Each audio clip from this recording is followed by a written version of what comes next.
اور اللہ نے جو مال تم کو بخشا ہے اس میں سے ان کو بھی دو،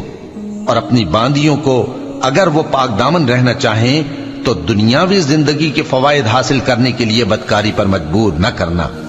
اور جو ان کو مجبور کرے گا تو ان بیچاریوں کے مجبور کیے جانے کے بعد اللہ بخشنے والا ہے، مہربان ہے۔ اور ہم نے تمہاری طرف روشن آیتیں نازل کی ہیں، اور جو لوگ تم سے پہلے گزر چکے ہیں ان کی خبریں اور پرہیزگاروں کے لیے نصیحت۔ اللہ آسمانوں اور زمین کا نور ہے، اس کے نور کی مثال ایسی ہے کہ گویا ایک طاق ہے جس میں ایک چراغ ہے، اور چراغ ایک قندیل میں ہے، اور قندیل ایسی صاف شفاف ہے کہ گویا موتی کا سا چمکتا ہوا تارا ہے۔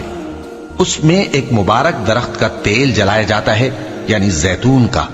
کہ نہ مشرق کی طرف ہے نہ مغرب کی طرف۔ ایسا معلوم ہوتا ہے کہ اس کا تیل خواہ